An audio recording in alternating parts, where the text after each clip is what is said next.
Hello, welcome back again today. Today's video is going to be a little bit different to all the stuff that I've done before.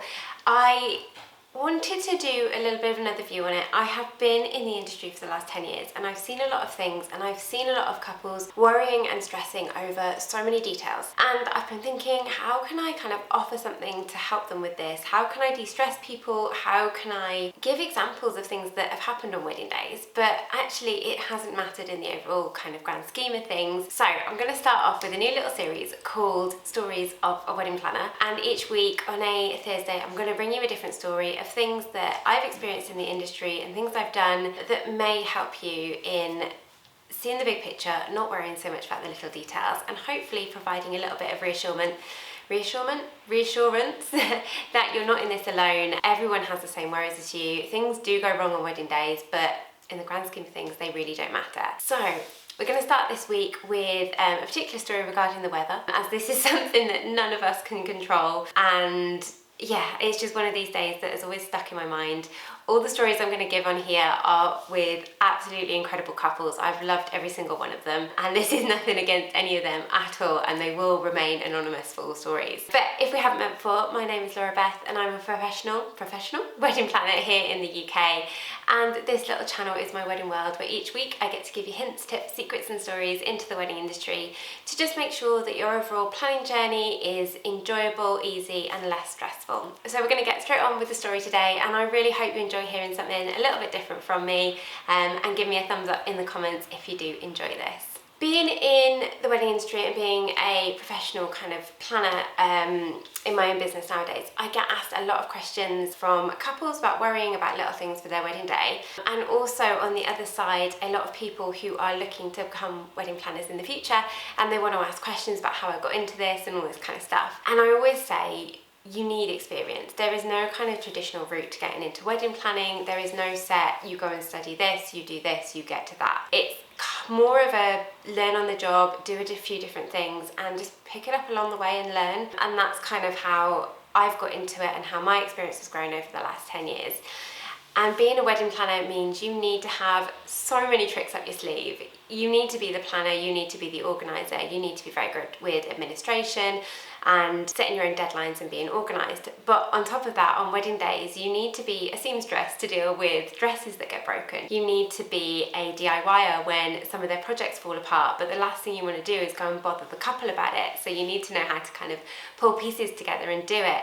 You need to be an interior designer when people just give you a load of stuff and just say, do what you want with it. So you need to have a little bit of an idea for style and how to put things together and what works. But on the other side of it, I've been a caterer when things have gone wrong. I've been a DJ when I've needed to play music. I've worked behind bars, I've served food. And the other end of it, I've even done bits of electrical work, plumbing work, bar cellar maintenance. There is so much down to being a bouncer at the end of the night when arguments have got heated or people have had a little bit too much to drink.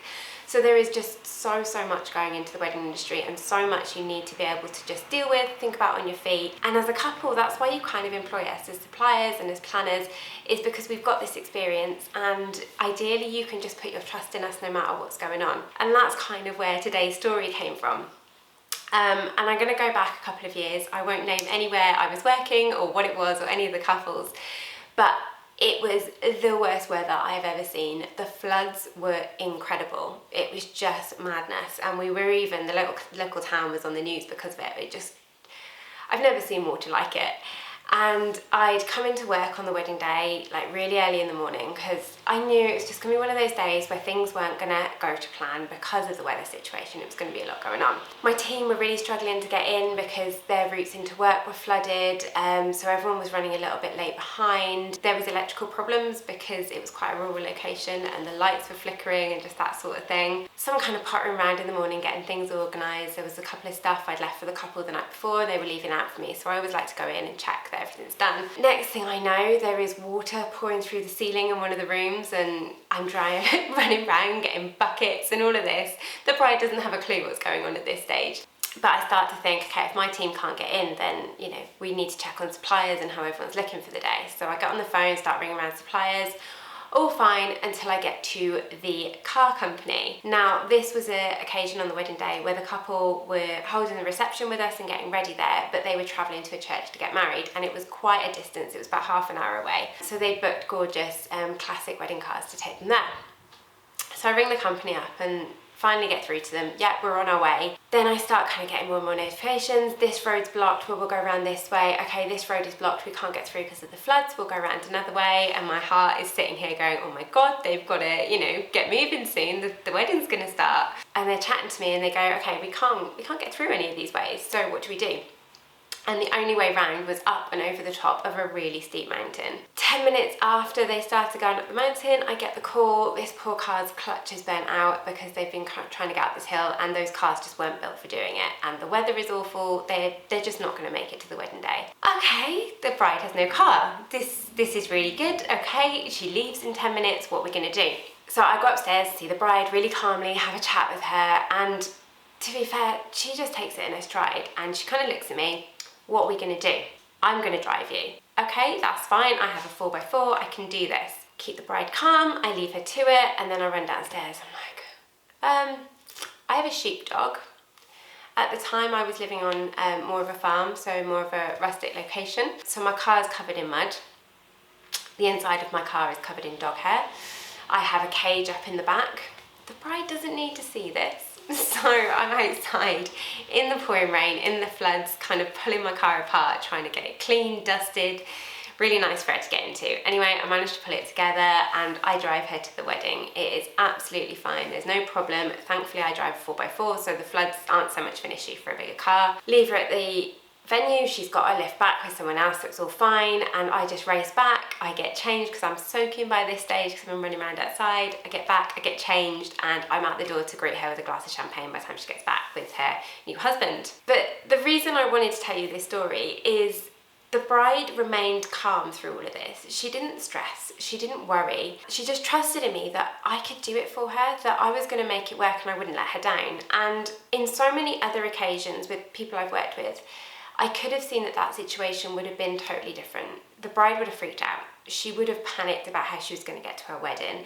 She would have stressed out amongst her family. Her mum might have got involved. The bridesmaids then may have got involved. They may have been trying to make their own arrangements. The mum worrying about it. And actually by just trusting in your planner, your coordinator, or your supplier that you've got at the time, and just letting them come up with an answer meant it just happened, and she didn't have to worry about it, and she didn't have to stress. She didn't even know about the flood going on downstairs. Like, I just didn't even tell her about that at the time because I thought that might be one thing too many. But she got married, she wasn't late, we got her there, it was all fine, and I just thought this was one way of maybe reassuring a couple of you that it is okay, no matter what happens, no matter what the weather is, no matter what happens with your suppliers, no matter what happens throughout the whole day, trust in people, let them do their job, they will get it sorted for you. And by the time she got back to the venue, we'd set up all the room ready for her wedding banquet, all her decor was out, it looked absolutely incredible. We'd stopped the floods that were going on, and they just came back in. They had drinks, they had food, they had their speeches, they danced all night, and they just had the absolute perfect day. And because she didn't let it get to her, it didn't bother her. And that is the best thing you can do in those situations. So this couple are amazing, and if they ever watch this video, I'm sure that they will realise that I'm talking about them. And I just want to say thank you to all the couples that I work with that are like this, that just take the day in their stride and just enjoy what's going on and kind of leave me to do my thing, because that is the best possible thing you can do. I hope you've enjoyed hearing a little bit about me and my kind of stories and things I've gone through. If you like this video, hit the thumbs up button to let me know, and I can do a couple of different stories, because believe me, after 10 years in this industry, I could probably write a book on things I've gone through in the industry. And as I said, all those different jobs I've had to do, they each come with a story behind them, and I'd love to share that with you if it would help you. So I'm going to leave it there, a bit more of a shorter one today, but if you haven't subscribed to the channel already and you're looking forward to hearing more stories, hit that subscribe button and turn the bell notification on as well. It means that you won't miss any stories in the future, and you can make sure you're notified every time they're launched, so you're not having to come and find them on the channel. And equally, give me a comment down below if there's anything you're worrying about for your wedding day, if there's anything I can help with at all. I love to get your questions, especially I get loads of them over on TikTok, and it's amazing to be able to really interact with you all and give you all the information that you want.